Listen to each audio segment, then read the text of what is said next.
இயேசுகிட்ட நேரடியாவே ஜெபிக்கலாமே, ஏன் புனிதர்கள் முன்னாடி போய் முழங்கால் போடணும், எதுக்கு நடுவுல ஒரு ஆளு அப்படின்னு ஒரு கத்தோலிக்கனை பார்த்த உடனே வக்கனையா கேட்கிற ப்ராடஸ்டன்ட்டுகள், நாமளும் இயேசுகிட்ட நேரடியாவே ஜெபிக்கலாமே, ஏன் நம்ம பாஸ்டருங்க முன்னாடி போய் முழங்கால் போடணும் அப்படின்னு தங்களை பார்த்து கேட்டுக்கிறதே இல்லை.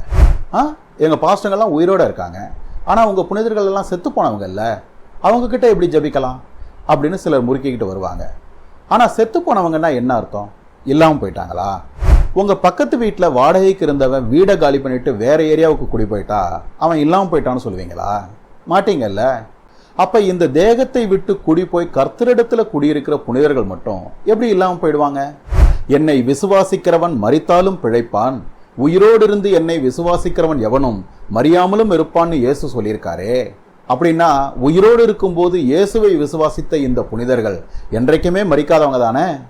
உனக்கு என்ன தேவைப்பட்டாலும் உன் புருஷன் வீட்டுக்குள்ள இருக்கிற வரைக்கும் தான் கேட்கலாம், அவன் கிளம்பி வேலைக்கு போனதுக்கு அப்புறம் ஃபோன் பண்ணி கேட்டா அது பாவம் அப்படின்னு ஒருத்தன் சொன்னா அது எவ்வளவு பெரிய மடத்தனம்.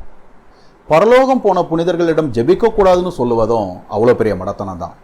உயிரோட இருக்கிறோங்கிற ஒரே காரணத்துக்காக ஒரு நாளைக்கு 7 தரம் அசிங்கம் பண்ற நீங்களோ நானோ அடுத்தவங்களுக்காக ஜெபிக்கலாம். ஆனா இந்த உலகத்துல இல்லைங்கிற ஒரே காரணத்துக்காக கிறிஸ்துவுக்காகவே வாழ்ந்து மரித்து பரலோகம் போன புனிதர்கள் நமக்காக ஜெபிக்க கூடாதா? விஜிலாண்டியஸ் என்கிற தப்பறைவாதி கிட்ட புனித ஜெரோம் கேட்ட அதே வார்த்தைகள்ல கேட்கிறேன்.